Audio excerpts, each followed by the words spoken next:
Saudara-saudara, dalam rangka kita ini bicara tentang keluarga ya, memang ada banyak hal yang kita perlu mengerti. Sampai hari ini kami sudah menikah 32 tahun, lebih berapa hari. Tapi sampai hari ini kami tetap belajar, saling belajar satu dengan yang lain, saling mengerti. Jadi sampai kapan? Ya sampai seterusnya. Nah itu harus kita pegang baik-baik supaya kita sadar bahwa tidak ada yang sempurna. Kita tetap mau belajar kapanpun, sampai kapanpun. Tadi berhubungan dengan kata worship. Sebetulnya penyembahan itu bukan cuman saat-saat kita kayak tadi disinggung nyanyi pelan, kemudian lagu penyembahan, wah itu menyembah. Tapi kalau kita perhatikan saudara, beberapa kata menyembah di dalam Alkitab diterjemahkan itu ibadah. Bukan cuma menyembah, kata worship, beberapa kata worship diterjemahkan ada yang menyembah, ada yang ibadah, ada yang melayani. Terjemahan-terjemahannya mencakup semua yang meninggikan Tuhan, itu menyembah. Dalam keluarga kita pun seperti itu. Mari kita jadikan keluarga kita itu pusatnya itu adalah Tuhan. Sehingga semua anggota-anggota di dalam keluarga kita itu memiliki hati yang takut akan Tuhan. Sehingga kita boleh disebut sebagai keluarga yang menyembah.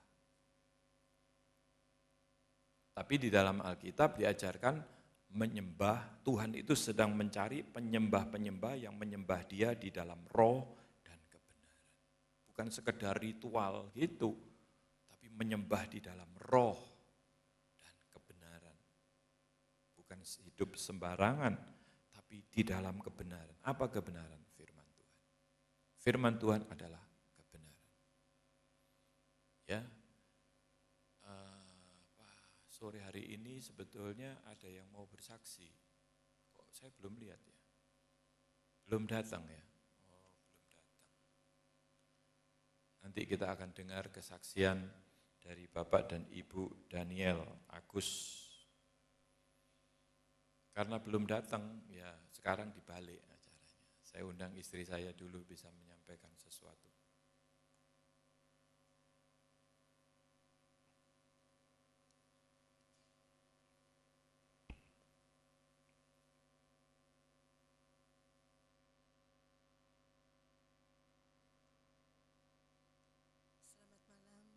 Bu, saudara semua, saya mendengar ada beberapa pendapat yang sepertinya acara seperti ini tidak cocok buat anak muda. Tapi saya bilang justru ini cocok buat anak muda. Justru kalau mungkin kita sudah membangun suatu rumah tangga, agak-agak kasep. Soalnya kan kita harus memperbaiki, ya. Dan memperbaiki itu ternyata lebih sulit daripada sebelumnya sudah berjaga-jaga lebih dahulu. Ya, jadi berbahagialah anak-anak muda yang bisa berjaga-jaga lebih dahulu. Ya. Contohnya seperti minggu lalu yang kita bicarakan, apakah saudara masih ingat minggu lalu kita membicarakan apa? Sudah lupa semua. Poin yang pertama, yang sangat penting, supaya kita itu bisa sungguh-sungguh bersatu, yaitu adanya keterbukaan. Ya. Keterbukaan, satu dengan yang lain. Keterbukaan terutama suami dan istri, kemudian juga orang tua dengan anak. Saya belajar banyak, saudara, anak-anak muda. Kalau kalian menjaga hidup kudus, ya, di dalam kehidupan kalian masih muda, pacaran juga kudus, ya, kalian akan menemui banyak kesulitan. Tapi kalau kalian waktu single aja atau mungkin waktu pacaran sudah nggak hati-hati, nanti kalau masuk dalam pernikahan kalian akan menghadapi banyak masalah. Pernah satu saat ada seorang gadis mau menikah, tapi bukan di antara kita, enggak. Salah seorang pendengar waktu itu, pendengar Tina Firi, konseling, dan dia berkata bahwa karena dia sudah pernah pacaran ya sebelumnya dengan orang lain, ya maksudnya bukan dengan calon suaminya yang akan dia nikahi, dan sudah terlanjur dalam pergaulannya sampai dia sudah kehilangan keperawanannya dan sebagainya. Kemudian dia tanya sama saya, gimana ibu, apakah saya harus berterus terang? Saya bilang, kamu harus berterus terang sebelum menikah. Itu jauh lebih baik. Soalnya kalau kamu enggak terus terang, nanti kalau sudah menikah, baru ketahuan, itu bisa kecewa dibawa seumur hidup. Menyesal dibawa seumur hidup. Karena saya sudah pernah menemui kasus yang lain, rumah tangga yang lain yang seperti itu. Tapi istrinya enggak terus terang. Waktu setelah menikah suaminya tahu kenyataannya sesungguhnya. Suaminya kecewa luar biasa. Dan setelah itu sikapnya berubah sama sekali. Terus dia bilang, saya harus bagaimana? Saya juga bingung, harus bagaimana? Karena ini sudah kesalahan dari awal. Dimulai dengan satu kebohongan. Ya saya bilang, hanya mujizat Tuhan yang bisa memulihkan. Tapi dia juga bukan jemaat di sini. Ya saya bersyukur. Tapi saya berharap anak-anak muda, kalian harus jaga hidup kudus. Karena itu sangat berharga kalau kalian masuk di dalam pernikahan. Karena suatu keterbukaan penting sekali. Saya belajar sesuatu, saudara. Sebelum saya menikah sama Pak Loki, saya pernah dekat dengan 2 orang cowok sebelumnya. Ya, mungkin tidak banyak orang tahu cerita saya. Bahkan Pak Loki sendiri nggak tahu satu cerita saya. 2 orang, ya. Ya tapi kalau saya bandingkan sekarang, kalau mau bilang pacaran, kalau dulu itu paling datang ke rumah, kita ngomong-ngomong. Saya pergi bareng itu paling ya pergi ke persekutuan, pergi makan bareng aja nggak pernah. Nonton bioskop juga nggak pernah. Ya. Waktu kami berpacaran, saya sama Pak Loki, saya cerita sama Pak Loki. Saya cerita yang satu kasus dulu saya ceritakan. Waktu saya cerita, wih Pak Loki dedes banget. Saya ditanya pergi kemana dan bagaimana. Dan saya tahu bahwa ada satu ketidakrelaan mungkin ya. Karena mungkin Pak Loki waktu itu menganggap bahwa saya sudah pernah jatuh hati dengan orang lain gitu. Kayaknya memulihkan itu nanti sulit. Padahal ya nggak ada apa-apa saudara. Ya. Maksudnya ya buat saya kalau sudah lewat ya lewat, hilang sama sekali gitu. Maksudnya perasaan-perasaan saya semuanya nggak ada gitu. Saya cerita satu kasus ini, wah rasanya buat Pak Loki itu satu kasus yang berat banget. Akhirnya saudara, terus terang saya males cerita kasus yang satunya. Ya, jadi akhirnya saya nggak cerita. Saya pikir begini, ngapain ya aku cerita daripada aku ribut nanti. Lebih baik aku nggak cerita, toh aku nggak ngapa-ngapain kok. Maksudnya saya nggak ada sesuatu yang berat yang perlu saya ceritakan gitu. Saya tahu ya nggak ngapa-ngapain sama cowok itu gitu ya. Ya dia datang ke rumah, ya kita pernah pergi, mungkin bisa dihitung jari karena yang satunya itu terus terang mama saya nggak suka gitu. Nah, jadi akhirnya saya simpan. Saya nggak cerita. Saya pikir nggak perlu cerita karena juga nggak ada pentingnya, nggak ada sesuatu yang penting gitu untuk diceritakan. Ya udah, itu tersimpan sampai lama, saudara. 20 tahun lebih mungkin ya. Karena saya anggap, itu nggak ada apa-apa lah gitu. Sampai suatu saat waktu kami melayani mezbah keluarga di Nafiri. Dan Tuhan kembali membuka kasus itu. Tuhan bicara sama saya, kamu harus jujur. Maksudnya kamu harus buka cerita. Saya gini, Tuhan aku males tuh nanti ribut lagi, padahal yang gak ada masalah nanti jadi masalah gitu toh. Tapi Tuhan mendorong banget hati saya. Sampai suatu saat pulang dari sini setelah siaran, saya bilang sama dia, aku mau cerita sama kamu. Aku mau terus terang sama kamu. Pak Loksa kaget, hah? Apa ini? Ada apa ini? Dan saya bilang, kebetulan cowoknya itu temannya Pak Loki. Ya teman SMA lah ya, SMA. Meskipun tidak satu kelas, tapi satu SMA. Saya bilang, kamu tahu tak anak itu? Ya aku pernah dekat sama dia. Nah ya biasa, saudara tuh saya kan ditanya sejauh mana, dan bagaimana. Tapi ya nggak ada apa-apa ya, saya cerita aja. Tapi setelah itu, saya merasakan seperti ada beban yang bertahun-tahun itu terangkat. Dan saya merasa, seperti orang free gitu ya, bebas. Nggak ada yang saya simpan-simpan, nggak ada yang saya sembunyikan, nggak ada yang saya tutupi. Ya. Saya lega banget gitu kayaknya. Kata Pak Loki gini, aku tadi sudah deg-degan, kamu bilang, aku mau ngomong sesuatu. Aku langsung deg-degan, apa ini? Ada apa ini yang disembunyikan begitu ya. Padahal saudara yang nggak ada apa-apa gitu ya. Hanya selama itu saya itu hanya ogah nanti ribut. Tapi kenyataannya kami juga nggak ribut ya. Beda, sudah beda. Jadi mungkin Tuhan juga tahu timing yang sangat tepat gitu ya. Sudah timingnya tepat, jadi ya nggak ada apa-apa. Karena ya memang nggak ada apa-apa ya.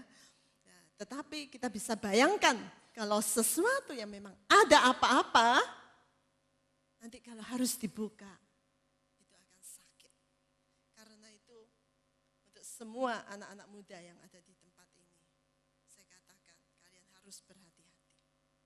Ya, kalau masih pacaran itu belum waktunya untuk melakukan apa-apa. Terutama yang cewek-cewek ya, yang cowok juga harus. Saya tidak setuju kalau hanya cewek yang harus menjaga kekudusan hidup. Tetapi cowok-cowok juga harus. Meskipun mungkin cowok-cowok tidak kelihatan akibatnya. Tetapi di hadapan Tuhan itu tetap diperhitungkan. Semua diperhitungkan. Jadi alangkah indahnya kalau semua itu bisa tetap hidup di dalam kekudusan. Kalau kalian menikah di dalam kekudusan, itu jauh lebih indah. Amin, amin. Ya. Dan kita akan teruskan pembicaraan kita hari ini. Poin yang kedua yang akan kita bicarakan.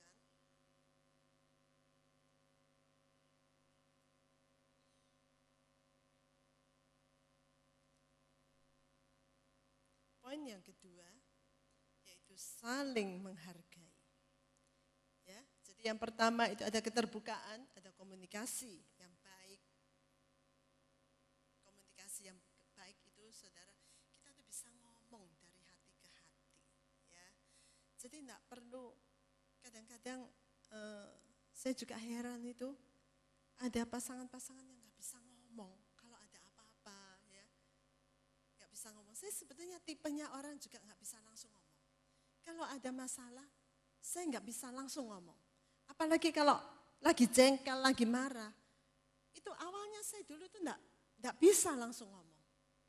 Tapi kemudian berhubung saya sudah dibiasakan sama Pak Loki. Kalau ada masalah, kita harus terbuka. Selesai. Masalah itu harus diselesaikan sampai selesai, tuntas. Kalau nggak tuntas, itu akan jadi seperti borok, ya, yang nantinya itu kalau ada masalah lain timbul, itu akan terungkit kembali. Jadi numpuk numpuk. Kalau enggak diselesaikan itu akan bertumpuk-tumpuk. Itu yang membuat orang nanti akhirnya kalau sudah menikah beberapa tahun, sekian tahun, mungkin enggak tahan. Enggak tahannya kenapa? Karena masalah yang bertumpuk-tumpuk yang enggak diselesaikan. Karena kurangnya keterbukaan. Enggak cerita apa adanya. Ya. Tetapi kalau ada keterbukaan, kita bisa selesaikan. Setiap masalah ada, kita selesaikan sampai tuntas. Kita bicarakan sampai tuntas. Kalau bisa dicabut sampai akar-akarnya, supaya tidak berakar. Kalau sampai berakar, kepahitan yang berakar, itu nanti akan tumbuh seperti pohon dan itu akan menghasilkan buah-buah yang pahit dan akan menjadi kepahitan-kepahitan di dalam rumah tangga kita. Dan itu membuat suami istri nggak bisa bersatu, nggak bisa enak-enakan. Ngomong itu seperti musuh. Ada banyak orang mengawali pernikahan sebagai kekasih, tetapi sekian tahun nggak jadi kekasih lagi, tetapi menjadi musuh.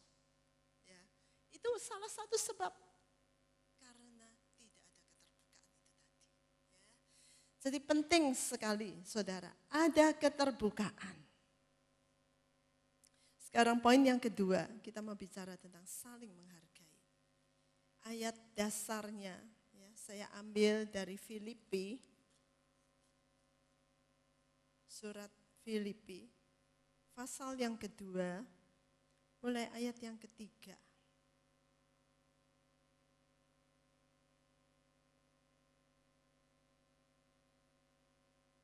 Filipi pasal kedua ayat 3 dan 4.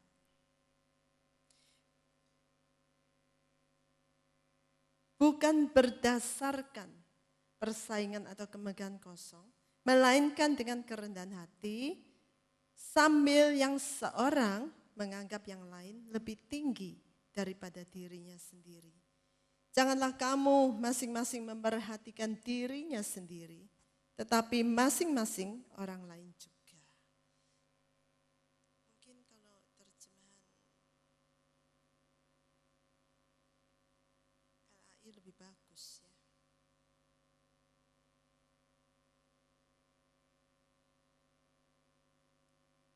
Maaf saudara. Saya coba lihat dulu di LAI ya.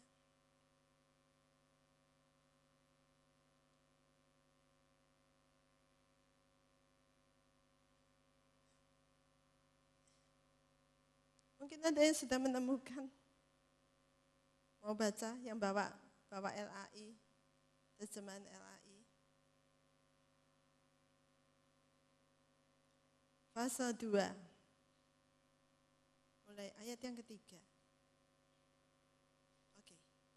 Dengan tidak mencari kepentingan sendiri atau puji-pujian yang sia-sia. Sebaliknya hendaklah dengan rendah hati, yang seorang menganggap yang lain lebih utama daripada dirinya sendiri. Dan janganlah tiap-tiap orang hanya memperhatikan kepentingannya sendiri, tetapi kepentingan orang lain juga. Dan saudara, memang di dalam kita hidup bersama, hal ini sangat penting diperhatikan, ya. Di mana kita itu bisa saling menghargai. Kalau kita nggak bisa saling menghargai, kita nggak bisa hidup bersama. Ya, kalau setiap orang hanya memikirkan kepentingan dirinya sendiri, kita nggak mungkin bisa hidup dengan orang lain. Karena saudara akan susah banget hidup dengan orang yang sangat egois. Itu berat sekali, ya. Karena itu suami istri harus bisa menanggalkan keakuannya. Membuang segala keegoan. Ya saya tahu itu semua harus belajar. Tidak bisa langsung 1, 2, 3 langsung menikah. Oh semua langsung indah. Itu semua membutuhkan proses untuk mematikan ego kita. Untuk bisa mementingkan kepentingan pasangan kita. Itu semua membutuhkan suatu proses. Supaya kita itu bisa saling menghargai. Ya. Nah saudara, saya rasa tiap-tiap rumah tangga itu punya aturan sendiri di dalam hal saling menghargai ini. Mungkin ada nilai-nilai yang tidak sama ya di dalam rumah tangga saudara dan di dalam rumah tangga kami. Tapi saya coba mengumpulkan beberapa poin yang mungkin ini secara umum. Yang pertama itu kita itu kalau wujud saling menghargai itu bisa diwujudkan dengan saling memperhatikan kalau pasangannya itu sedang berbicara. Ya. Saya enggak tahu kalau buat saudara itu masalah enggak. Tapi buat kami itu seringkali menimbulkan masalah. Jadi misalnya kalau Pak Loki bicara, terus saya kurang memperhatikan, ya. Misalnya tahu-tahu saya sama nyambi apa, sepertinya kurang memperhatikan dia bicara, dia pasti marah. Misalnya Pak Loki bicara terus saya mungkin HP-an, sepertinya gak dengerin ya. Dia mesti, bibian sama siapa sih? Dari situ aja saya udah tahu bahwa hatinya enggak enak.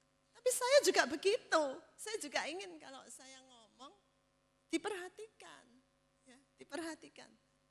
Meskipun kadang-kadang kami ini juga mungkin ya karena usia, karena keadaan juga kadang-kadang cuapek saudara ya, cuapek. Misalnya sudah mau tidur gini kan suka cerita-cerita biasanya. Biasanya kalau Pak Loki cerita, karena saya mendengarkan terus, lama-lama nggak terasa saya ketiduran gitu. Kalau dia sudah, gitu saya tahu. Oh, biasanya saya bangun, terus dia bilang gini, iya, kamu nek tak ceritai kamu lah mesti tidur, katanya gitu. Tapi sebaliknya juga begitu. Biasanya kalau saya ngomong, dia yang tidur. Tapi kalau dalam hal itu kami mencoba untuk mengerti. Bukannya tidak mau menghargai, tetapi berhubung karena daging ini lemah. Mungkin ya. Jadi karena sudah capek, kadang-kadang ya itu ketiduran. Ya, ketiduran. Tetapi kalau biasa-biasa saudara, kami belajar untuk mendengarkan. Jadi saya juga kalau misalnya Pak Loki bicara, saya juga konsentrasi mendengarkan apa yang sedang dia bicarakan. Itu salah satu wujud saling menghargai. Ya, kalau kita tidak menghargai, pasangan kita ngomong mungkin kita tidak anggap, kita tidak dengar dan sebagainya. Itu bisa membuat pasangan kita mungkin tersinggung. Saya tidak tahu apakah bagi saudara hal itu masalah atau tidak masalah. Tetapi saya menemui beberapa orang yang juga menganggap hal ini masalah. Yang kedua, menghargai itu bisa diwujudkan juga dengan kita itu bisa mengucapkan terima kasih.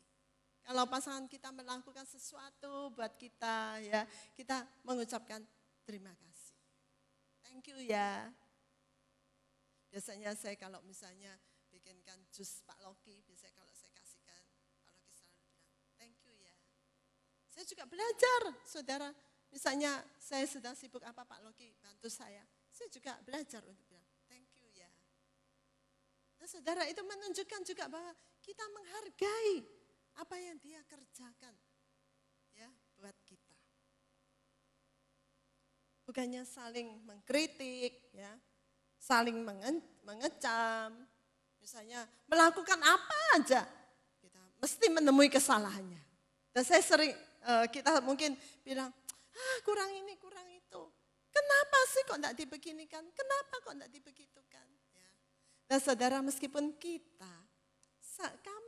kami juga pernah mengalami hal-hal yang seperti itu. Dan itu sebetulnya enggak enak ya, kalau tidak dihargai. Mungkin kita punya cara yang beda. Kadang-kadang, saudara, kalau saya sibuk di dapur, saya tahu Pak Loki ini selalu siap untuk membantu. Selalu siap untuk menolong. Jadi dia selalu ambil bagian, cuci korak-korak apa. Pokoknya sebenarnya saya juga suka kalau dia ada di dapur. Soalnya nanti pasti beres semua, bersih semua gitu ya. Tapi kadang-kadang ada cara-cara yang enggak sesuai. Tahu ya saudara maksud saya ya. Kadang-kadang ada cara-cara yang mungkin tidak sesuai dengan caranya saya. Tapi pasti saya tidak ngomong apa-apa. Soalnya saya tahu kalau saya ngomong, nanti dia pasti, ya sudah harus kerja sendiri. Saya nggak dibantu ya saudara. Jadi saya lebih baik, saya diam aja meskipun mungkin tidak sesuai. Oke lah, yang penting buat saya hasil akhir. Ya, hasil akhir. Semua rapi, semua bersih, ya. Puji Tuhan. Saya juga pernah mengalami sebaliknya. Pak Logi sama saya juga. Saya pernah satu kali bantu cuci mobil. Bantu cuci mobil. Tapi berhubung caranya nggak sama. Ya. Caranya itu nggak sama. Kalau Pak Logi orangnya lebih perfect ya. Saudara, jadi detail-detailnya itu karena semua dipikirkan. Kalau saya itu mungkin orangnya lebih ya sudahlah gitu aja loh, nggak apa-apa gitu ya. Gitu aja nggak apa-apa, mungkin lebih sembarangan ya. Kalau Pak Logi enggak, orangnya lebih detail. Ya. Satu kali saya bantu cuci mobil. Saya waktu itu lupa saya pakai selang kalau nggak salah air. Nah, kalau Pak Logi enggak gitu, pakai ember. Soalnya menurut dia ini lebih irit airnya. Kalau pakai selang itu lebih boros. Saya gini, air seberapa sih? Saya gitu, yang penting bersih. Tapi terus dia ngomel. Jangan pakai ini, jangan begini. Aduh. Jadi saya merasa kurang dihargai. Saya gini, ya selain kali aku nggak mau. Ya, saudara, nah kita belajar. Tapi dari hari ke hari saya semakin tahu, semakin mengenal. Pak Logi juga semakin mengenal. Ya. Saya ini bagaimana, saya juga belajar untuk mengenal dia itu bagaimana, apa yang dia suka, apa yang dia tidak suka. Kalau kita itu saling menghargai, saudara, kita akan belajar untuk tidak melakukan apa yang pasangan kita tidak suka. Ya. Tapi berusaha untuk melakukan apa yang dia suka. Itu menghargai, saudara. Ya. Tetapi kalau kita tahu dia tidak suka sesuatu, tapi justru kita lakukan itu terus, saya rasa itu artinya kurang menghargai. Ya. Kurang menghargai. Tetapi kalau kita saling menghargai, kita akan belajar. Dia suka apa? Ya kita lakukan itu. Seberapa kita bisa. Nanti kalau saudara punya pendapat lain boleh dikemukakan. Yang ketiga, kita itu belajar untuk bicara itu tidak kasar. Saya merasa ya saudara, kalau kita itu bicara kasar sama pasangan kita, itu kita tuh kayaknya kurang menghargai. Apalagi saling memaki. Ya, saling memaki. Itu sebetulnya kalau dalam pandangan saya, itu tidak menghargai. Pernah satu kali kami diundang makan oleh seseorang di luar negeri, saudara. Jadi saudara tidak usah tanya siapa-siapa, bukan di sini. Nah, waktu kami makan, duduk di meja makan bareng-bareng, tahu-tahu suaminya itu si suami bentak istrinya. Wah, saya langsung hati saya enggak enak. Saya lihat reaksi istrinya, ya pastilah saudara itu harga dirinya itu jadi gimana ya, apalagi dibentak di depan orang lain gitu. Langsung dalam hati saya begini, aduh ini suami kok tidak menghargai istrinya ya. Tapi ya saya berusaha seperti tidak melihat, saya berusaha seperti tidak tahu ya. Karena saya kasihan, terus terang saya kasihan lihat istrinya. Saudara, itu sebetulnya salah satu bentuk tidak menghargai. Kalau memang ada sesuatu yang tidak cocok ya, bicarakan berdua saja. Berdua saja, tidak perlu harus di depan umum ya. Bentak-bentak istri atau bentak suami dan sebagainya. Tetapi bicarakan baik-baik. Ya memang kalau misalnya ada masalah lagi berselisih, mungkin ngomong halus, sulit. Tapi enggak apa-apa, kita bisa saling mengingatkan. Ya, saling mengingatkan. Kami juga saling mengingatkan. Biasanya kalau saya mungkin nadanya sudah tinggi, Pak Loki juga, kok gitu sih kalau ngomong? Langsung ingat. Atau misalnya Pak Loki mulai bentak-bentak saya juga, kok gitu sih? Ya, saudara, kita memang tetap harus saling mengingatkan. Tetapi kalau kita saling bicara kasar, itu sebetulnya kita kurang menghargai pasangan kita. Bicara kasar aja kurang menghargai, apalagi kalau saling pukul, saling tinju. Nah saudara, biasanya itu kebanyakan suami ya yang suka melakukan kekerasan, tetapi saya juga menemui ada beberapa istri yang tinju suaminya. Waduh, itu sudah berlebihan saudara ya. Suami tinju istrinya aja itu sebetulnya seperti merendahkan, melecehkan dan tidak menghargai. Kalau menurut saya itu sangat tidak menghargai. Ya, istri itu dianggap apa? Apalagi seorang istri yang sampai tinju suaminya.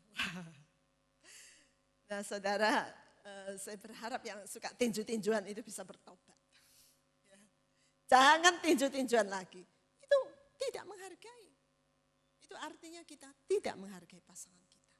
Bukan hanya menyakiti hati, menyakiti secara fisik juga. Itu sakit luar dan dalam. Dan sakit yang seperti itu sulit untuk menyembuhkan. Perlu kasih Tuhan untuk bisa membalut luka-luka yang seperti itu. Ya, karena lukanya bukan hanya di luar, tetapi itu sampai di dalam. Dan sungguh butuh kasih Tuhan, kesembuhan yang Tuhan berikan, supaya bisa disembuhkan sampai dalam-dalamnya. Saya kadang-kadang menemui juga beberapa istri yang mengeluh. Dia kadang-kadang diperlakukan seperti seorang pelacur. Saudara tahu apa yang dimaksud? Kadang-kadang ada suami yang hanya mau dekat dan baik-baik sama istrinya kalau ada maunya. Saudara tahu ya, yang saya maksud ada maunya. Mungkin kalau biasanya sehari-hari perlakuannya kurang baik sama istrinya. Tetapi kalau ada maunya, nah, dia baru memperlakukan istrinya dengan baik. Nah saudara, ini mungkin masukan juga buat para suami. Itu akan membuat istri itu merasa bahwa, aku ini kok diperlakukan kayak seorang pelacur aja. Ya. Itu sikap yang kurang menghargai juga bagi seorang wanita. Dia akan punya perasaan bahwa dia kurang dihargai.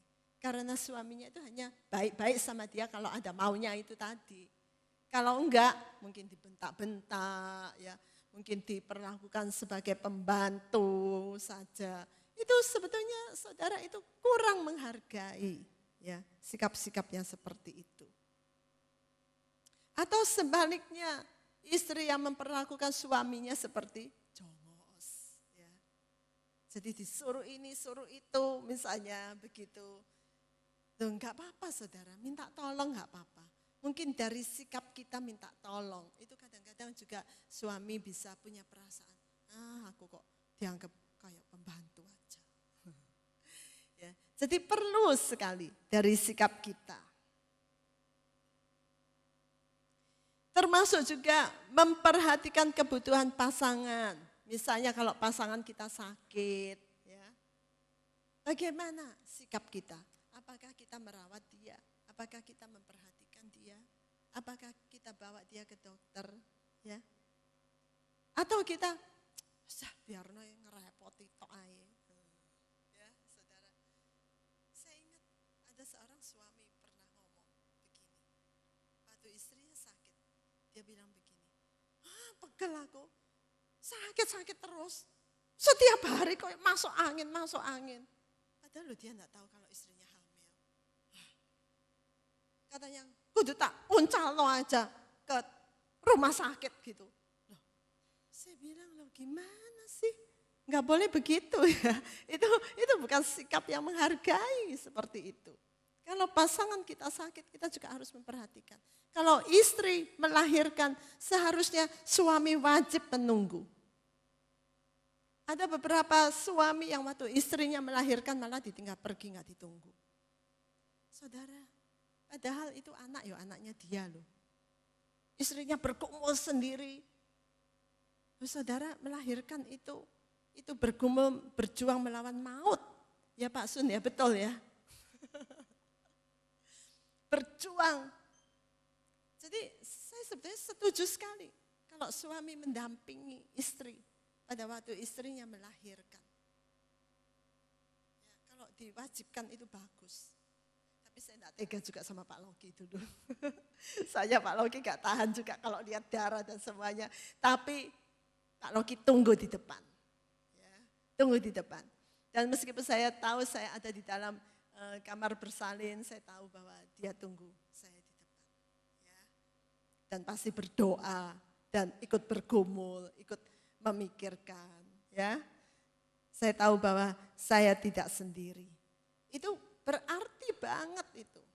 Jadi ingat ya anak-anak muda, suatu saat kalian akan menikah, terutama yang cowok-cowok. Kalau istri sedang melahirkan, tidak boleh ditinggal pergi. Amin.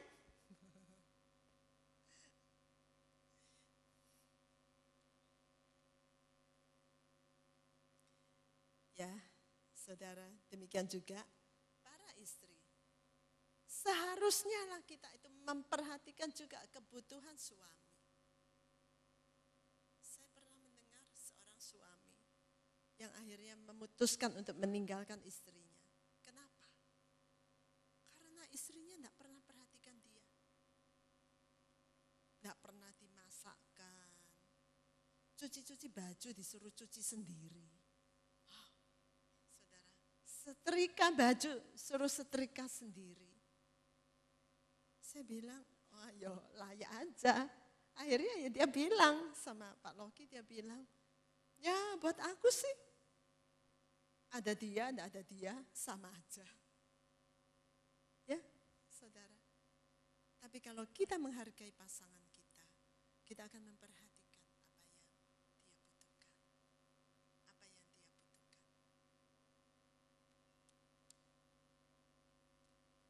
Kita juga bisa saling membantu tugas masing-masing. Meskipun di dalam rumah tangga pasti ada pembagian tugas dan tanggung jawab. Ya. Tetapi enggak ada salahnya kita saling membantu. Istri membantu tugasnya suami kalau dibutuhkan. Suami membantu tugasnya istri kalau dibutuhkan. Tidak ada masalah, saudara. Itu justru akan menjalin kesatuan kita. Kita bisa bekerja sama dengan baik, itu indah. Tidak bicara buruk tentang pasangan kita. Itu juga satu bentuk kita menghargai pasangan kita. Kita tidak bicara tentang kejelekan pasangan kita. Ya. Itu tadi, balik lagi ya saudara. Kalau ada masalah, bicarakan dengan pasangan kita. Salah besar kalau kita itu justru bicara ke lain-lain, tapi kita nggak bicara sama pasangan kita. Kapan dia tahu? Masalah yang dihadapi, kalau kita tidak bicara sama dia. Kalau kita menghargai pasangan kita tidak akan bicara buruk, kejelekannya dia, ya. Ke semua orang kita ceritain. Itu saudara menunjukkan bahwa kita kurang menghargai dia. Nah, ada banyak hal, saudara, bentuk-bentuk kurang menghargai. Tapi mungkin setelah ini saya juga kepingin pendapat saudara. Kadang-kadang ada istri yang mengeluh, aduh suamiku loh kurang menghargai aku. Loh, kurang menghargai bagaimana saya tanya. Iya, kalau misalnya kita lo lagi makan, tahu-tahu dia buang angin lagi. Nah, saudara, kadang-kadang ya itu wujud-wujud yang kayaknya sepele mungkin ya. Tapi kadang-kadang itu bisa menimbulkan perasaan pasangan kita itu kurang dihargai. Ya. Nah, ada banyak contoh. Dan saya rasa itu kalau sudah menimbulkan masalah di dalam rumah tangga kita, itu juga harus diperbaiki, ya, harus diperbaiki. Dan saudara mungkin Pak Logi akan menyambung dengan hal-hal yang lain juga yang mungkin bisa disampaikan.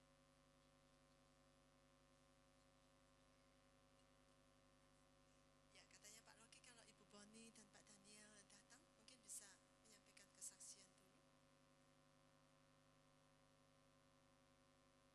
Oh ya, ya silakan.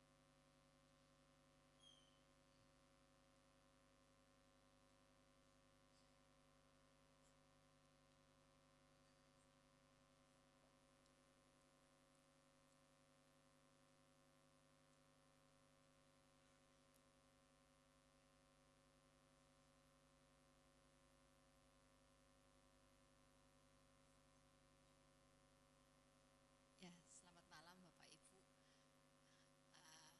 Bukan satu kebetulan kalau saya berdiri di sini karena pada tanggal 11 Januari hari Minggu kemarin pernikahan kami pas 18 tahun. Jadi cuma selisih 2 hari, cuma tahunnya beda. Kami mau sedikit sharing mengenai pernikahan karena memang bukan satu kebetulan juga kalau kami berdua dipertemukan Tuhan. Saya dan suami dari latar belakang yang berbeda. Kami mempunyai culture keluarga yang berbeda. Kami mempunyai karakter yang berbeda. Tapi satu hal yang saya rasakan bahwa saya beruntung punya suami Daniel karena dia banyak sekali merubah saya. Kalau saya boleh berterus terang di depan jemaat di sini, mungkin Bapak Ibu melihat saya sekarang orangnya supel, orangnya ceria, ya. Tapi saya yang dulu bukan seperti ini. Saya yang dulu waktu saya masih kecil, saya suka berkelahi. Saya berani sama orang, saya nggak pernah takut pokoknya yang namanya orang. Kalau saya benar, saya harus tunjukkan kalau saya benar. Terus kemudian karena didikan karena papa saya juga orangnya keras dari luar pulau, jadi itu mengalir di dalam darah kami anak-anak. Dan saya rasakan bahwa saya ini keras. Terus Tuhan pertemukan dengan suami saya, kami berpacaran 7 tahun, lama. Cukup lama, banyak hal dalam berpacaran itu justru kami banyak sekali Tuhan tunjukkan hal-hal yang ini loh kamu tuh kayak gini. Nah, terus kemudian saya melayani dulu karena papa saya keras, jadi saya nggak pernah berpacaran dengan laki-laki yang lain. Saya punya teman banyak laki-laki karena saya orangnya itu dia pemberani. Jadi malah saya jadi pelindung kakak saya waktu kita masih sekolah. Saya pelindung kakak saya, koko saya Sandy yang yang kerja yang bakti di sini. Kita pernah satu sekolahan, pernah satu tingkat karena dia mengalami satu kesehatan. Nah, terus kemudian singkat cerita, saya bertemu dengan Daniel. Kami mempunyai, saya yang keras yang biasanya dikekang papa saya nggak boleh pokoknya kalau keluar rumah di atas jam 9 malam. Kalau ada tamu laki-laki, papa saya ikut nungguin di ruang tamu. Jadi saya nggak pernah deket dengan laki-laki satupun. Tapi kalau Daniel ini banyak sekali ceweknya. Ya, tapi terus kemudian nanti biar dia jangan cerita aja bagaimana dia melihat sosok saya. Nah, waktu perjalanan pernikahan kami, saya merasa bahwa saya yang keras, saya yang semaunya saya sendiri banyak sekali diubahkan Tuhan sampai kita ikut intimate ya. Di intimate itu saya memang merasa bahwa semua saya kerjakan dari urusan anak-anak sampai baju, sampai kalau keluar kota pernah saya masih ingat sampai sekarang saya keluar kota, saya bawa semua perlengkapan dari suami, anak-anak, tapi perlengkapan diri saya sendiri saya lupa. Hal yang paling simpel, jadi baju dalam saya lupa semuanya. Jadi terpaksa saya harus beli di toko. sampai segitunya. Jadi saya ini merasa bahwa kenapa ya kok saya ini punya suami tapi kok yang kerjain saya semua gitu. Tapi terus kemudian di intimate itu saya merasa bahwa memang Tuhan berikan seorang istri itu untuk sebagai seorang penolong. Kami melahirkan 2 orang anak yang sangat lucu, boleh ditampilkan. Nah, anak-anak ini yang kami didik mereka. Saya ajarkan mereka untuk tetap berharap sama Tuhan. Kita memulai pernikahan dari nol. Semua biaya pernikahan kami tanggung sendiri, Daniel tanggung sendiri. Daniel kuliah sambil kerja dan saya tahu perjuangan dia untuk mendapatkan saya. Tapi satu hal, kalau kita berharap sama Tuhan, semuanya disediakan sama Tuhan. Kadang kalau saya masih berharap manusia, Tuhan itu selalu tunjukkan, nih loh kalau kamu berharap sama manusia kayak gini loh hasilnya. Nah, kemudian saya merasa watak saya yang keras, saya mulai dirubah. Karena apa? Kekerasan saya itu justru dibentur dengan banyak masalah yang berhubungan dengan hati, yang berhubungan dengan ego. Jadi selalu saya yang dihadapkan masalah. Tapi suami saya dengan sabarnya, dia memberikan nasihat sama saya. Sampai memang katanya Bu Loki tadi bahwa nggak bisa langsung berubah. Tapi saya merasakan saya berubah. Saya berubah, saya menjadi lebih sabar, saya lebih lemah lembut. Cepat marah, walaupun kadang masih ada hal-hal yang seperti itu tuh masih ada, masih tertinggal, tapi saya merasakan bahwa saya banyak berubah karena suami saya. Nah, kami mempunyai 2 anak dan saya dari keluarga yang papa belum bertobat sungguh-sungguh, tapi karena doa mama, papa dipulihkan dan mama mengajarkan saya untuk kami anak-anak selalu berharap berdoa sama Tuhan karena kami bukan dari keluarga yang serba mampu.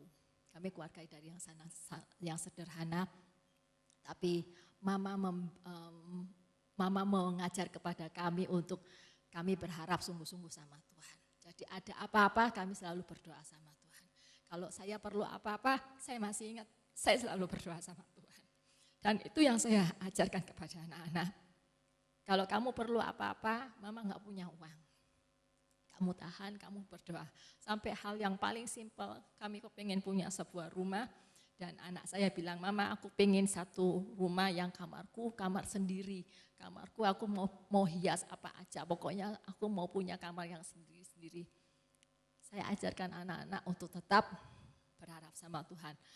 Saya bekerja, saya pernah menjalani dengan mengendarai sebuah mobil pickup. Itu anak-anak berontak, anak-anak marah, anak-anak sudah besar.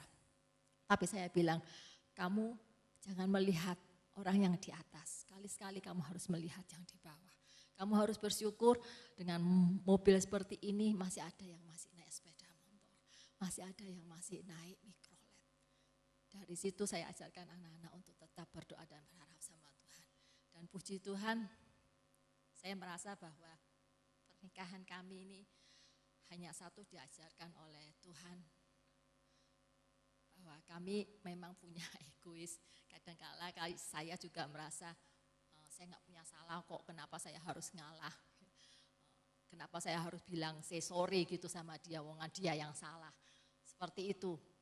Tapi saya dengan santainya bisa tidur malam, bisa menganggap masalah itu bukan masalah. Jadi saya tidurnya nyak aja ngorok gitu, artinya seperti nggak ada masalah. Tapi dia nggak bisa tidur, klepek gitu ya, kayak kepiting kepanasan. Nah, tapi saya dengan santainya saya berdoa. Tapi dari situ Tuhan banyak sekali menunjukkan bahwa kita nggak bisa seperti itu. Kadang kita terakhir menjelang pernikahan kita yang ke-18, Tuhan kasih satu peristiwa. Saya bekerja berhubungan dengan people, berhubungan dengan orang. Dia bekerja berhubungan dengan barang. Jadi kita nggak pernah ketemu. Seringkali komunikasinya hanya masalah komunikasi gadget. Ya, komunikasi gadget. Saya nggak usah jabarkan terlalu lebar. Suami saya ini suami yang cemburu. Jadi saya bilang sama suami saya, kadang saya guyonin sama dia, aku ini yang gak cantik soro, aku ini yang gak selalu gimana-gimana, ngapain sih kamu mesti cemburu. Tapi di satu hal, terus setelah saya bilang begitu, Tuhan itu kasih peringatan sama saya. Kamu mau suami yang cemburu apa yang suami yang cuek? Terus saya bilang, iya ya. Kalau dia cemburu berarti dia masih sayang sama saya. Jadi akhirnya saya ngerti bahwa Tuhan memang kasih dia untuk cemburu sama saya supaya ini loh aku ini masih sayang sama kamu. Jadi kita bersyukur ya, banyak hal yang nggak bisa saya ceritakan, tapi satu hal, kita dari keluarga yang berbeda, dari culture yang berbeda. Tuhan bisa satukan banyak masalah. Kalau nggak ada masalah itu bukan namanya hidup. Kalau saya bilang dengan beberapa orang, kalau saya mau saksikan. Tapi Tuhan itu luar biasa. Tuhan memberikan yang terbaik buat anak-anaknya. Pas kita membutuhkan sesuatu, Tuhan selalu cukupkan. Saya masih ingat satu, waktu saya waktu krisis moneter tahun 98, saya sudah melahirkan 2 anak. Saya melahirkan 2 anak. Waktu itu saya keluar dari pekerjaan karena krisis moneter. Saya bekerja di finance, saya harus keluar karena finance itu mengalami kebangkrutan. Suami saya yang bekerja sendiri, kami harus menghidupi 2 baby waktu itu. Yang satu jago minum, ya, yang satunya juga jago minum. Pokoknya saya masih harus beli susu sama popok. Kakak saya sudah telepon, kamu harus sedia. Terus kemudian tiba-tiba suami saya telepon saya. "Mah, aku sudah nggak punya duit." Waktu itu kita masih tinggal sama orang tua.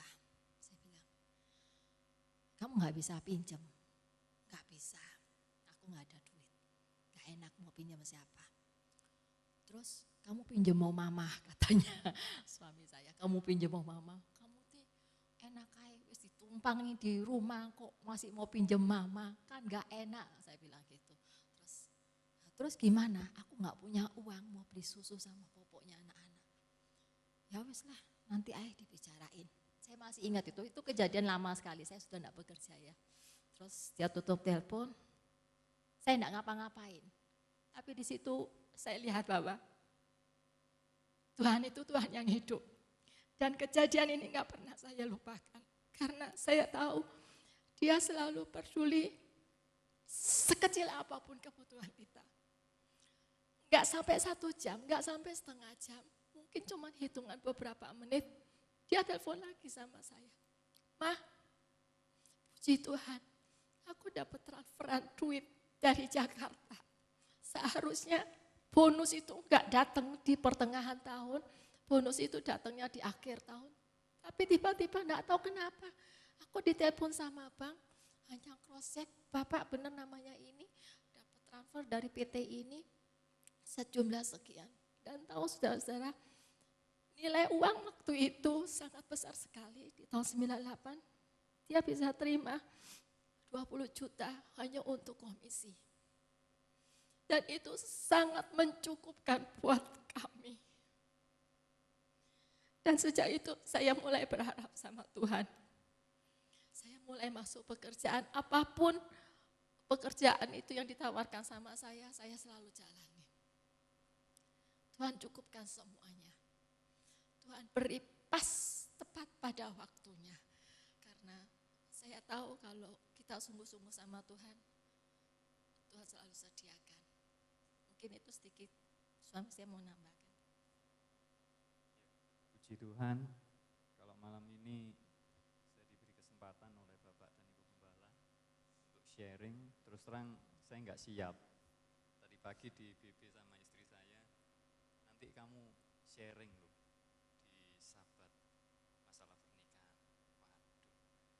Terus saya dapat TV juga dari Pak Loki, dari Komsel Selatan saya lihat Sabat ada sharingnya keluarga Bapak Ibu Daniel. Mau ngomong apa ini ya? Memang sebelum kami ulang tahun pernikahan kami kemarin, memang kami sudah siapkan sesuatu, artinya kami merayakan bersama teman-temannya, anak-anak kami. Yaitu yang mendahului kemarin, ternyata ada sesuatu yang membuat dalam keluarga kami, mungkin anak-anak kami pun nggak tahu kalau kami mengalami satu pertengkaran waktu itu. Tapi saya melihat di situ mungkin iblis ini nggak menerima ya. Kalau anak-anak Tuhan itu selalu hidup rukun dalam berumah tangga ya. Maunya mungkin supaya ada perpecahan. Karena dalam rumah tangga kami sebagai kepala rumah tangga, kami juga minta pimpinan Tuhan, artinya kami pun nggak kepingin di dalam rumah tangga kami, mungkin anak-anak kami juga bisa merasakan hal itu. Karena kami sifatnya, saya sendiri nggak suka ada keributan dalam rumah tangga. Jadi saya orangnya memang seperti kalem ya, tapi sebenarnya saya juga keras sebenarnya. Jadi kadang kalau saya di dalam membina rumah tangga, terus terang kami komit dari awal apa yang harus kami kerjakan dengan istri saya. Jadi apapun sesuatu yang itu kami komit di awal. Kami semacam bikin satu perjanjian. Kalau salah ya kami katakan salah, kalau benar kami katakan benar. Ya saya bilang terima kasih buat istri kami yang mungkin mendapatkan saya, dia merasa berubah. Istri saya dia merasa berubah. Nervous saudara. Mau ngomong ya biar mengalir aja. Mau Tuhan pimpin apa. Sampai di mana tadi ya? Ya dia merasa berubah ya karena saya bersyukur. Kalau memang Tuhan berikan saya buat dia. Memang saya belajar untuk mencoba untuk mengerti dia juga. Saya sangat sayang sama dia, saya mengerti dia memang keras dan saya harus katakan meskipun kadang itu yang membuat kadang awal dari kadang kerikil-kerikil di dalam rumah tangga kami karena kalaupun dia misalnya saudara ada bermasalah dengan pembantu rumah tangga, dia merasa bahwa saya nggak belain dia, saya selalu salahin dia. Karena apa saudara? Karena saya yang cari pembantu, kalau pembantu itu disalah-salahin, saya tahu kalau nggak ada rumah tangga pun dia juga ribut. Ya, akan jadi masalah juga di rumah tangga. Tapi kalau ada pembantu, sebelum kami katakan, kalau pembantu itu pinter, dia nggak jadi pembantu. Jadi saya mesti geger sama dia. Dia merasa, aku ini nggak mbok belai, malah pembantu sih mbok belai. Saya bilang, kalau salah ya salah, tapi artinya jangan sampai seperti itulah. Ya, karena pembantu itu juga sudah jauh dari orang tua, ya kasihan ya saudara ya, disalah-salahin terus. Ya memang pembantu itu bodoh memang awalnya, ya aslinya bodoh gitu loh. Jadi kalau mau diminta pinter kayak apa ya, kita harus sabar. Itu yang hal-hal seperti itu kadang yang membuat kami kadang ada sedikit gesekan-gesekan di sana. Begitupun dengan anak-anak.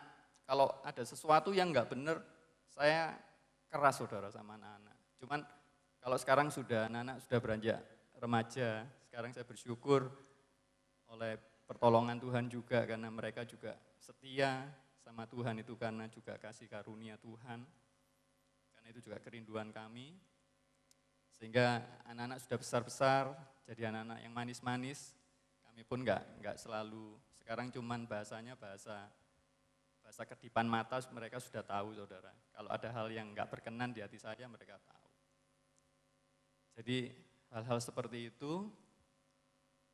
Terus tadi pagi kami bergumul, mau ngomong apa ya Tuhan? Ternyata Bu Loki sudah bicara semua. Karena intinya kami ingin menandaskan bahwa dalam hubungan suami istri ini memang kita harus saling. Dan utamanya adalah kasih. Ya. Di 1 Korintus 13 ayat 1 sampai 13 tadi sudah kami baca itu semua. Jadi tadi Bu Loki sudah jelaskan semua, saling menghargai, saling mencintai, saling mengasihi, saling menghormati, semua saling. Intinya kita nggak boleh egois. Ya. Intinya kita nggak boleh. Kalau sudah egois pasti akan menimbulkan masalah. Dan kalau sudah salingnya yang negatif saudara, jadinya tadi itu, mungkin yang dikatakan Bu Loki tadi akhirnya menjadi perceraian itu karena apa? Sudah benar-benar saling membenci akhirnya. Ya, pertama sudah saling sayang, awalnya sudah saling sayang, dua hati yang disatukan, Tuhan punya rencana yang indah dalam pernikahan kita, tapi setan nggak terima hal-hal seperti itu. Akhirnya bukan saling yang baik, saling yang jelek. Benar-benar saudara, saya aja kalau ada masalah dengan istri, kalau belum ada perdamaian saudara, nggak saling mengasihi jadinya memang, saling singkur-singkuran. Kalau tidur gitu saling bokong-bokong. Jadi hal-hal seperti itu, dan kami nggak ingin hal seperti itu terjadi. Jadi intinya itu tadi, kalau kami boleh ingin membagikan berkat malam ini, kok sudah disampaikan sama Bu Loki, memang di situ Tuhan ingin itu tadi saling semua itu. Jadi kita ingat janji nikah itu seperti yang pernah disampaikan oleh Pak Sam, itu juga sangat bagus. Kalau kita flashback, kalau ada apa-apa pun, kami ini berdua pekerjaannya sama-sama di luar. Jadi juga kita saling percaya balik lagi. Kalau nggak ada saling kepercayaan ya repot saudara, pasti kita nggak bisa tenang. Tapi karena kita saling percaya, supaya kita bisa saling menghormati juga di dalam mahligai perkawinan kita, sehingga itu semua bisa berjalan dengan baik. Saya rasa itu yang bisa saya bagikan. Mungkin untuk bisa saling itu kami rindu menyanyikan satu pujian tentang kasih.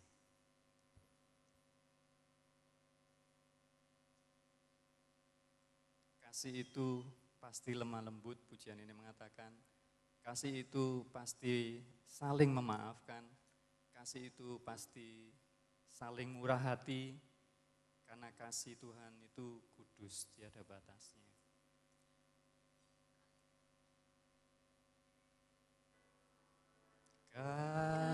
Kasih pasti lemah lembut. Saya peluk istri saya saudara ya. Pasti memaafkan, amin. Kasih pasti murah hati. Kasih-Mu, kasih-Mu Tuhan. Kasih pasti lemah lembut, amin. Kasih pasti memaafkan. Kasih pasti murah hati. Kasih-Mu kudus tiada batasnya. Ajarilah kami ini saling mengasihi. Ajarilah kami ini saling mengampuni. Ajarilah kami ini kasih-Mu ya Tuhan. Kasih-Mu kudus tiada batasnya. Ajarilah kami ini saling mengasihi. Ajarilah kami ini saling mengampuni.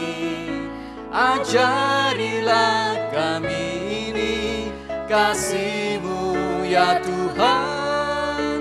Kasih-Mu kudus tiada batasnya.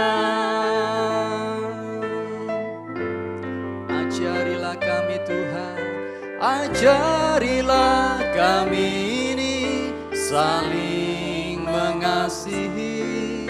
Ajarilah kami ini saling mengampuni. Ajarilah kami ini kasih-Mu ya Tuhan, kasih-Mu kudus tiada batasnya. Kasih-Mu kudus tiada batasnya. Kasih-Mu kudus tiada batasnya. Terima kasih. Tuhan Terima kasih. memberkati. Tuhan memberkati.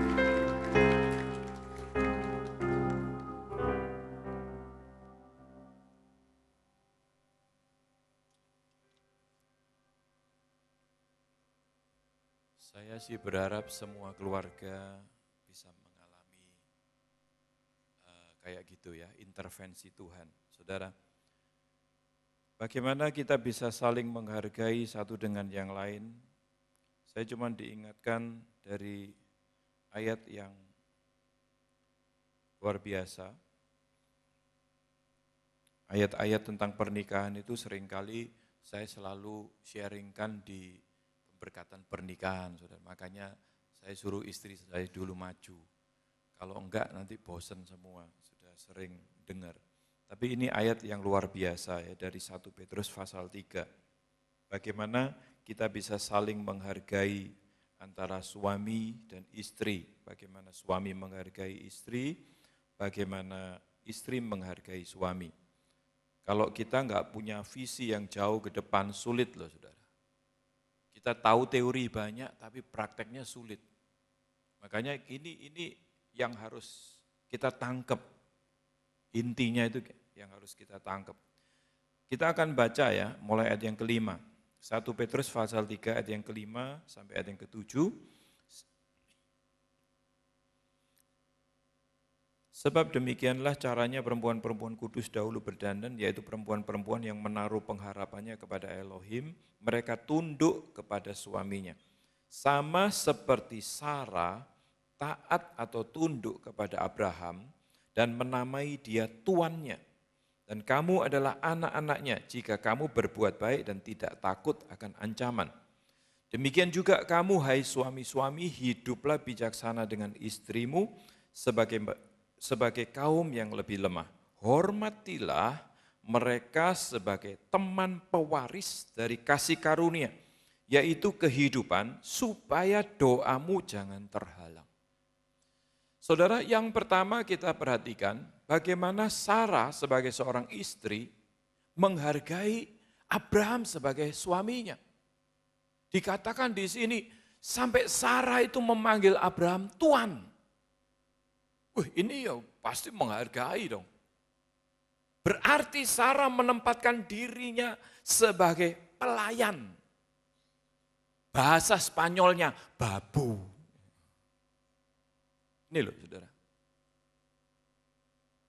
Jadi sebetulnya Sarah ini menghargai Abraham sampai sedemikian rupa. Tapi Petrus juga menasihatkan kepada suami-suami. Hargai dia sebagai kaum yang lebih lemah.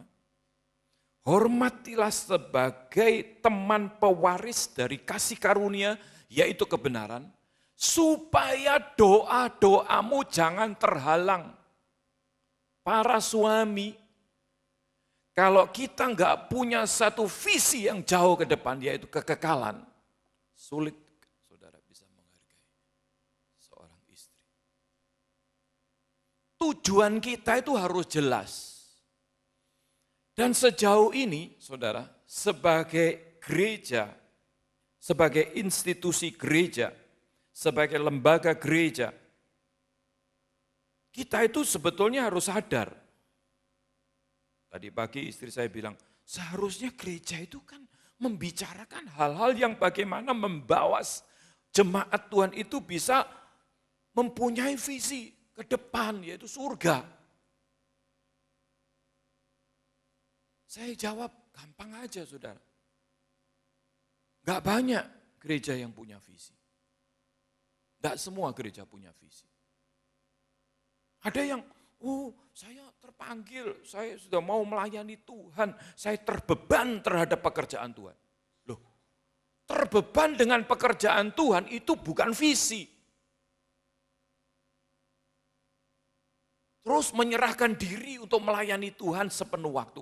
Jadi pendeta, bangun gereja, bukan visi. Makanya saudara, kita semua harus sadar, ya, semua kita di tempat ini harus sadar. Semua aspek kehidupan yang kita kerjakan, karena ini temanya keluarga, di dalam keluarga.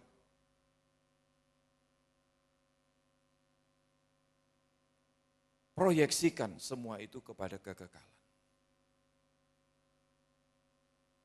Bagaimana kita bisa menghargai seorang istri? Contoh Abraham.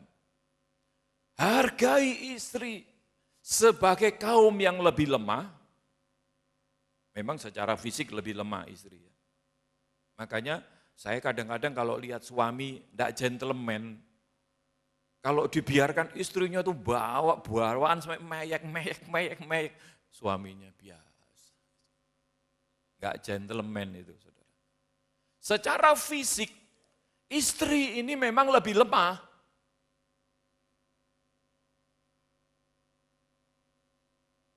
Tapi sebagai penolong dia itu berarti lebih kuat, saudara. Ayo kuat mana? Penolong sama yang ditolong? Penolong dong. Bukan penolong dong, penodong jadinya nanti. Penolong. Oh, istri itu sebagai penolong loh. Berarti lebih kuat loh dari suami. Lebih tahan. Biasanya istri itu lebih tahan menderita, lebih tahan sakit, lebih tahan ini. Tapi menyimpan di dalam, gerogoti di dalam. Sakitnya di dalam. Ditempeleng itu sakit di fisik, besok hilang birunya. Tapi di hati ini, seumur hidup enggak hilang. Ya, suami-suami jangan pernah menyakiti baik fisik maupun psikis, baik semualah, tubuh jiwa roh jangan pernah disakiti.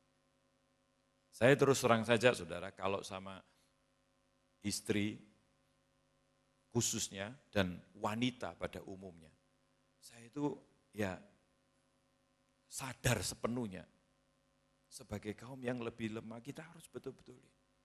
Karena saya sudah boleh dikatakan sudah terlalu penuh isinya itu dengan penganiayaan KDRT untuk para istri ya. Papa saya dulu kayak gitu soalnya.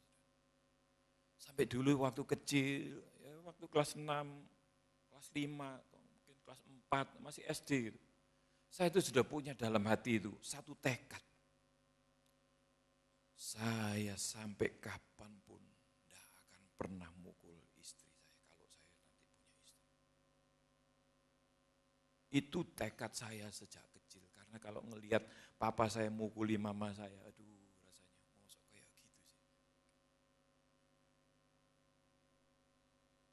Dan di mata saya, kalau ada seorang suami sampai mukul istri, enggak gentleman. Saya orangnya bukan orang yang licik loh saudara.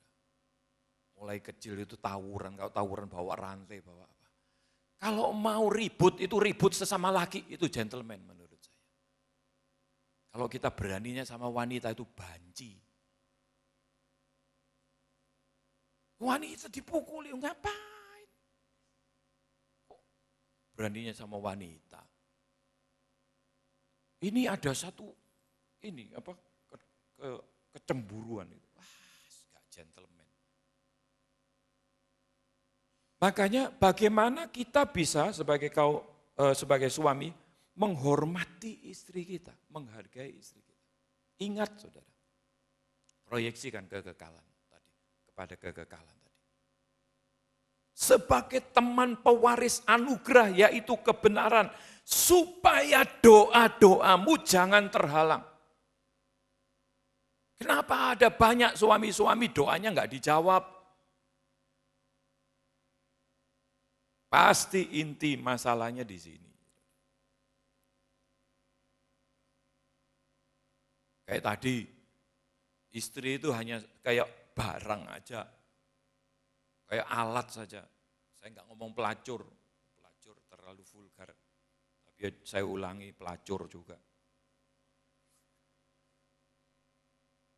Sebagai alat saja, sebagai ini, aduh kadang-kadang itu menyakitkan. Itu menyakitkan. Hormati, hargai. Kalau seandainya istri lagi nggak mood, ya jangan dipaksa. Yang muda-muda juga supaya bisa tahu. Nggak ada gunanya kalau kita betul-betul bisa mikir kepada kekekalan, saudara. Saya ajari nih, meskipun nggak sevulgar kalau di intimate. Kalau di intimate saya terang-terangan ngomongnya. Kalau di sini ya agak ditutup-tutupi sedikit. Bahaya nanti kalau terang. Kita hargai dia. Jangan sampai perlakuan kita itu menjadikan perasaan istri kita itu seperti pelacur tadi, sebagai alat. Suami-suami sering, saudara, saya terima konseling. Apa? Istri saya ini, gara-gara istri saya gini nih, saya jadinya begini, rusak, nyeleweng, gini-gini. Kenapa? Nah, istri saya kayak gedebok katanya. Saya pertama enggak ngerti. Oh, busi gedebok. Ternyata perlakuan sehari-hari si suami itu kayak gitu, saudara. Sama istrinya. Sampai istrinya itu hambar, enggak ada cinta tadi. Kayak Pak Daniel. Saking aja di depan kita, saya rangkul ya istri saya ya. Saya tadi dalam hati, yo rangkul-rangkulen tau istrimu. Cuma ada kurangnya tadi, mestinya istrinya juga ngerangkul gini. Istrinya masih pemalu. Saudara, sebetulnya kasih itu tadi, ini tadi istri saya bilang, kasih itu ada poinnya sendiri. Ya, kasih ada poinnya sendiri. Tapi itu intinya di situ. Kalau perlakuan kita, kalau kita paksa, kayak misalnya nggak menghargai, kayak tadi ayat dalam Filipi pasal 2 itu, yang mementingkan diri sendiri, egonya. Laki itu katanya kalau sudah nggak keturutan maunya, itu sampai memuncak sudah keinginannya itu. Nabrak sana, nabrak sini. Saudara. Guyonannya teman-temannya istri saya dulu waktu kuliah itu, ada temennya, ada 2 teman yang sudah menikah waktu kuliah itu. Terus guyonannya itu, kalau saya kepingin sudah memuncak gitu ya, cepet no lawang aja. Saya dalam hati kok bisa guyonan gitu. Dulu enggak ngerti saya. Gini-gini dulu kayak gitu-gitu itu enggak ngerti loh. Tapi karena banyak konseling jadi ngerti semua ini. Jadi pinternya itu justru waktu saya jadi gembala. Konseling-konseling yang vulgar-vulgar begitu. Tapi kita sebagai seorang suami, coba kita harus berani lah untuk jangan ego kita yang kita tonjolkan. Hargai istri. Kalau lagi enggak mood, hargai. Jangan, ya itu tadi, kita kira istri kita enggak ngerti kalau mau ada maunya saja terus baik-baik. Malu dong saya. Kalau saya malu, saudara. Sebagai kaum yang lebih lemah, hargai dia. Sebagai teman pewaris kasih karunia, yaitu kebenaran. Supaya doa-doa kita jangan terhalang. Ayo kita mulai. Istri-istri juga seperti itu tadi ya, kayak Sarah, belajar dari Sarah. Jadi jangan merasa, wah saya dijadikan keset, masa enak, enggak mau saya. Saya bisa kerja sendiri kok, saya bisa ini. Paten saya tidak dikasih uang belanja. Sombongnya. Ingat seperti Sarah. Sarah itu sampai kayak gitu loh. Tapi bagaimana perlakuan dari suaminya Abraham? Karena Abraham punya penghargaan sendiri. Dia bisa menghargai istrinya. Sebagai teman pewaris kasih karunia. Dan doa-doanya dijawab proyeksikan saudara, keluarga kita, semua itu kepada kekekalan. Jangan cuman kita kerja keras supaya anak cucu saya tidak keleleran. Kok terus proyeksinya itu kok sampai cuma berhenti di dunia. Supaya saya bisa ninggalkan warisan kepada anak-anak sampai 7 turunan gak bisa habis. Tapi kehilangan surga. Buat apa? Buat apa? Kalau sudah seperti itu. Keluarga hancur. Dia sendiri belum bisa memenuhi semua kebutuhan, keluarganya sudah hancur. Buat apa uang yang dikumpulkan? Anak-anaknya rusak. Kena pergaulan buruk, narkoba, kena ini itu. Buat apa terus uang kita? Proyeksi semua itu kepada kekekalan. Wariskan hati yang takut akan Tuhan dalam diri anak-anak kita. Wariskan itu. Itu warisan yang terbesar.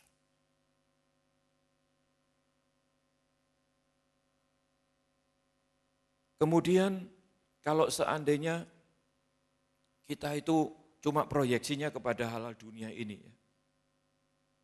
kita itu belum bisa nyampe ke tujuan. Kita sendiri sudah tidak kuat, saudara, secara fisik. Tidak kuat. Tapi kalau kita mewariskan hati yang takut akan Tuhan kepada anak-anak kita, kita akan menuai hal-hal yang luar biasa. Justru apa yang nggak pernah kita pikirkan, nggak pernah timbul dalam hati. Saya bersyukur banyak teman-teman di sini, pelayan-pelayan Tuhan, yang sudah bisa menangkap, dan saya lihat anak-anaknya, luar biasa. Bukit Sion berdiri sudah 24 tahun. Dulu Sasa ini masih kecil, buayi, kecil, memang kecil badannya. Belum lahir. Belum lahir loh. Sudah ya? Oh ya sudah lahir ya, tapi kecil. Apa? Iya prematur. Saudara, tapi sekarang sudah melayani Tuhan kayak gini. Ya, sebentar lagi S2 ini. Ada satu hal yang dalam diri saya. Saya ngelihat keluarga, saudara. Saya enggak ngelihat hartanya berapa, tokonya berapa, mobilnya merek apa. Enggak. Saya lihat bagaimana anak-anaknya. Itu yang saya lihat kalau saya. Makanya saya bersyukur, ya, teman-teman, pelayan-pelayan Tuhan di tempat ini, saya bisa melihat sesuatu. Anak-anak mereka menjadi anak-anak yang takut akan Tuhan, melayani Tuhan. Itu doa kita. Doa kita itu. Bersyukur, saudara. Semua kalau kita proyeksikan kepada hal-hal yang kekal, itu luar biasa. Ya. Doa-doa kita supaya tidak terhalang. Itu tadi wujud-wujud saling menghargai. Satu contoh atau dasar atau gambaran yang sangat ekstrim. Sarah itu sangat ekstrim menempatkan dirinya sebagai seorang hamba, memanggil tuan sama suaminya. Itu ekstrim sekali. Wujud saling menghargainya kepada suaminya. Abraham dia proyeksikan kepada kekekalan. Imam loh, kepala keluarga loh ya, suami-suami sebagai imam. Jangan ngomongnya sebagai imam, istri tunduk. Istri ngomong sedikit, tunduk titik. Bukan itu maunya Tuhan. Contoh yang ekstrim tadi, dia bisa menghargai sebagai teman pewaris kasih karunia, yaitu kebenaran. Supaya doa-doanya tidak terhalang. Nah itu loh, kita menghargai istri kita. Karena kita nggak mau doa-doa kita. Amin. Kalau itu pandangan saya. Dan saya ini memang tidak keluar dari kitab suci, saudara. Karena bacaan saya ya sehari-hari ya ini, baca koran ya enggak, baca majalah ya enggak, baca buku-buku rohani ya jarang, baca apa, ya baca jurnal, baca ini apa di internet sekarang kan sudah banyak buku-buku pelajaran-pelajaran, ya perbandingan-perbandingan dari kitab suci ya seperti itu. Tapi intinya ya ini. Jadi hidup saya enggak keluar dari sini, saudara. Dasar bagaimana saling menghargai ya diambil ini. Contoh yang paling ekstrim. Kalau wujudnya kayak misalnya tadi makan bersama, dikentuti, oh itu saya tidak dihargai soalnya kentutan. Saya tidak dihargai soalnya ngorok, kalau tidur mungkuri saya. Istri saya kalau mau mungkur aja ngomong sama saya tak ngadep sana ya. Soalnya kalau ke sana itu nafasnya lebih enak. Padahal dia kalau jengkel sama saya juga mungkur.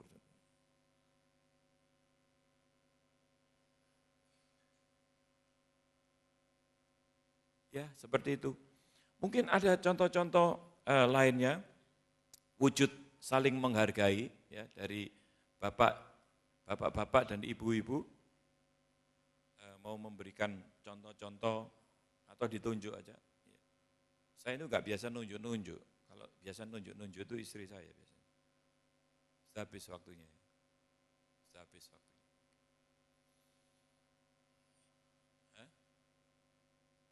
Minggu depan, oke. Ya, saudara, makanya saya undang teman-teman yang pemain musik, singers bisa maju ke depan. Ada banyak hal, saudara, kalau kita ngomong tentang keluarga, sudah ada yang tanya begini, lu masa sebulan ngomong keluarga terus? Lu belum tahu dia. Setahun ngomong keluarga terus nggak habis, saudara. Kok sebulan? 1 tahun itu ngomong tentang keluarga terus nggak habis. Benar. Atau mungkin tadi istri saya nggak tahu, saya nggak dapat masukan. Untuk anak-anak muda kurang cocok. Siapa bilang? Ya itu tadi sudah dijelaskan sama istri saya. Lebih baik mencegah sebelumnya daripada sudah rusak terus memperbaiki. 2 yang kami kerjakan sudah di tempat ini. Khusus fokus untuk keluarga. Mencegah itu kita bagikan kepada anak-anak muda. Beberapa waktu yang lalu kita pernah adakan acara jodohku, acara apa, gathering, apa-apa, untuk pasangan-pasangan yang belum punya pacar, untuk anak-anak muda, mencegah itu. Tapi yang keluarga-keluarga yang sudah terlanjur, ya sudah diperbaiki. Tapi sebetulnya jauh lebih efektif mencegah. Nah, itu perlu untuk yang muda-muda. Makanya masalah keluarga ini intinya di situ. Proyeksikan semua itu kepada kegagalan. Kalau enggak sia-sia, kita kerja keras, kita marah-marah. Kadang-kadang ada suami ya, kursinya menceng sedikit aja istrinya dimarah-marahi. Kamu bisa jadi ibu rumah tangga enggak sih? Kursi kok menceng-menceng gini-gini, rumah kotor, rumah gini. Karena dasarnya memang lain tadi seperti Pak Daniel dan istri, latar belakang yang berbeda. Ya udahlah saling menghargai. Kalau enggak stres kita ribut aja masalah-masalah gitu. Coba pikirkan surga, pikirkan hal-hal yang kekal gitu loh. Yang satunya bersihan, yang satunya kurang rapi gitu. Ya sudahlah merem-merem sedikit yang bersihan ini.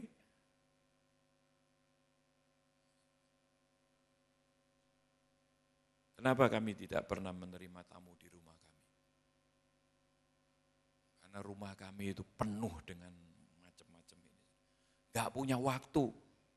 Terus terang aja gak punya waktu. Gak punya waktu.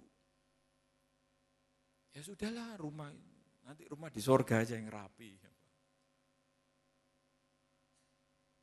Tapi kadang-kadang ya pengen bersih-bersih rumah. Kita janjian, ayo kita liburan ini, anak-anak libur kita bersih-bersih rumah. Ya, jawabnya iya. Kayak yes, ya.